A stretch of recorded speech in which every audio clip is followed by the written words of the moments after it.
السلام علیکم خواتین و حضرات۔ آج ہم مرزا غالب کی جو غزل آپ کے لیے منتخب کر کے لائے ہیں اس کا پہلا شعر ہے: حسن غمزے کی کشاکش سے چھٹا میرے بعد، بارے آرام سے ہیں اہل جفا میرے بعد۔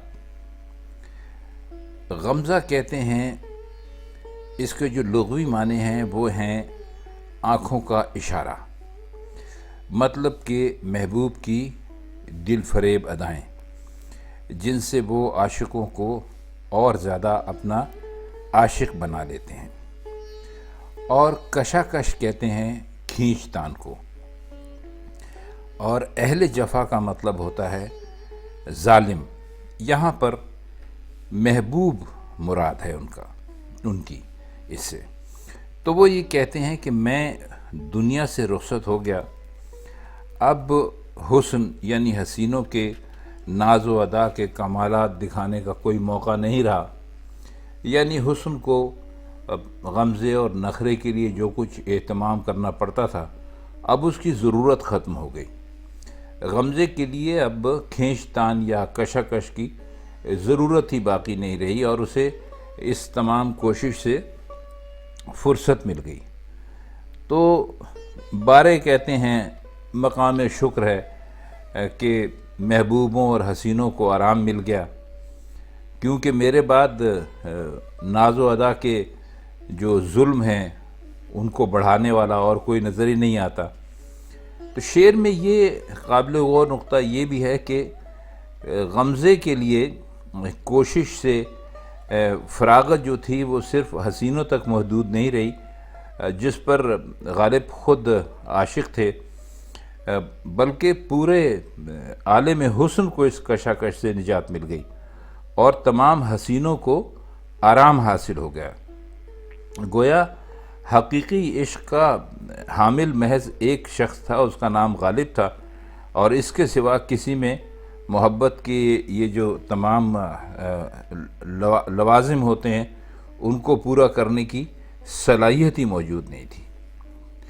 اب اس کا اگلا شعر دیکھتے ہیں کہ منصب شیفتگی کے کوئی قابل نہ رہا، ہوئی معزولی انداز و ادا میرے بعد۔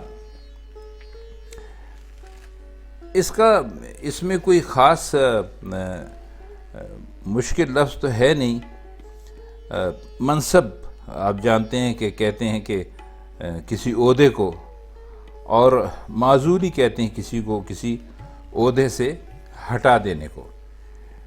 تو اس شعر میں جو اس سے پہلے کا شعر تھا اس کا جو نیا جو انداز ہے وہ ایک ایک اچھے انداز میں دہرایا گیا ہے۔ تو اس میں یہ فرماتے ہیں کہ عشق کے جو لوازم ہوتے ہیں یا واجبات ہوتے ہیں اب ان کو بجا لانے کی کوئی لائق ہی نہیں رہا۔ یہ سب کچھ میرے ساتھ تھا، اور جب میں ختم ہوا تو یہ سب بھی ختم ہو گئے، اور نتیجہ یہ نکلا کہ ناز و ادا کے لیے بھی اپنا حکم چلانے کا کوئی موقع باقی نہیں رہا، اور ان کا کام بھی ختم ہو گیا، اور جس منصب کا کام ختم ہو جائے اس کی کوئی ضرورت باقی نہیں رہتی۔ تو ایک غالب تھا جو یہ عشق کے سارے فرائض ادا کرتا تھا، تو اب وہ نہیں رہا تو حسن کا پورا ہنگامہ ہی ختم ہو گیا، اب اس کی ضرورت ہی باقی نہیں رہی۔ آئیے اگلا شعر دیکھتے ہیں۔ شمع بجھتی ہے تو اس میں سے دھواں اٹھتا ہے، شعلہ عشق سیاہ پوش ہوا میرے بعد۔ شعلہ عشق تو آپ جانتے ہیں کہ کسے کہتے ہیں۔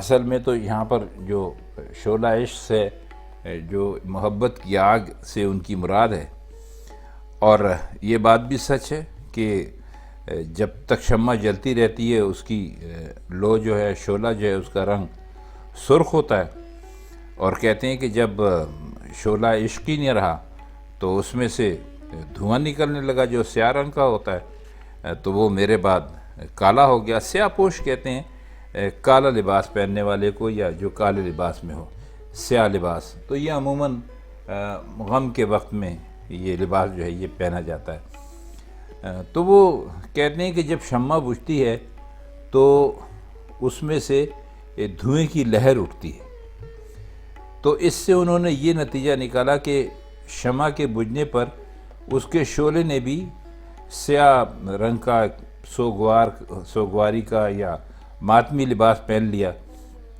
اور اسی طرح کہتے ہیں کہ جب میری زندگی کی شمع بجھی جو شعلہ عشق کا مرکز تھی، تو اس کے ماتم میں بھی شعلہ عشق نے سیاہ لباس ہی پسند کیا۔ ان کا مقصد یہ ہے کہ عشق کی حرارت اور رونق صرف میرے دم سے تھی، اور میری جو شمع حیات تھی اس سے جو یہ عشق کی جو محفل تھی اس میں روشنی کا سارا سامان تھا۔ تو میں دنیا سے رخصت ہو گیا تو اب خود عشق کے شعلے کو سوگ میں سیاہ لباس پہننے کی ضرورت پیش آ گئی۔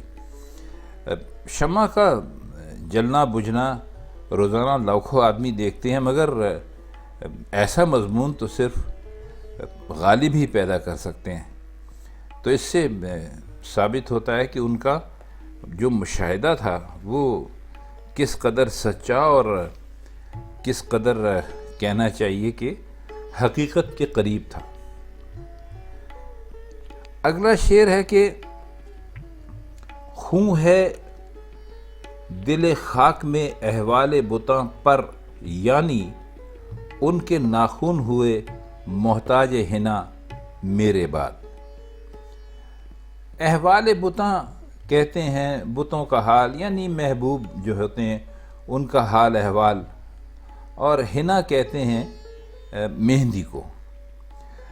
تو وہ یہ کہتے ہیں کہ جب تک میں زندہ تھا تو حسینوں کو مہندی کا محتاج ہونے کی کوئی ضرورت ہی نہیں تھی، کیونکہ وہ میرے خون دل سے اپنے ناخن رنگ لیتے تھے اور اس سے وہ سرخ ہو جایا کرتے تھے۔ اب میں دنیا میں نہیں رہا تو انہیں مہندی کی ضرورت پیش آئی، تو یہ کیفیت دیکھ کر قبر میں میرا دل خون ہوا جاتا ہے کہ میرے ہوتے ہوئے انہیں کسی محتاجی کی ضرورت نہیں پیش آتی تھی۔ مطلب یہ ہے کہ جب میں زندہ تھا تو ظاہر ہے کہ میرے جو خون دل تھا اس میں اپنی انگلیاں وہ ڈبو لیا کرتے تھے حسین، اور انگلیاں ڈبونے کے بعد وہ سرخ ہو جایا کرتی تھیں۔ تو اب میں مر گیا تو ان بیچاروں کو مہندی کی ضرورت پیش آنے لگی ہے، کیونکہ اب میرا دل نہیں رہا۔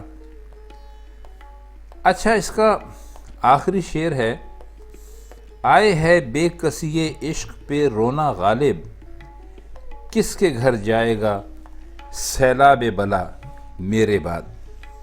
بے کسی کہتے ہیں بے بسی کو، اور سیلاب بلا کہتے ہیں وہ سیلاب جو کہ سب کچھ تباہ و برباد کر کے ختم کر کے رہ دے۔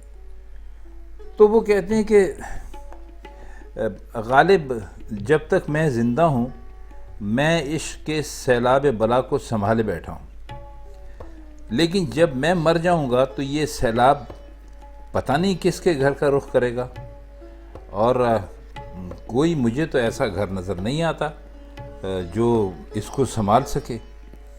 افسوس میرے بعد عشق اس قدر بے بس اور بے کس رہ جائے گا کہ اس کے تصور سے ہی مجھے بے اختیار رونا آتا ہے۔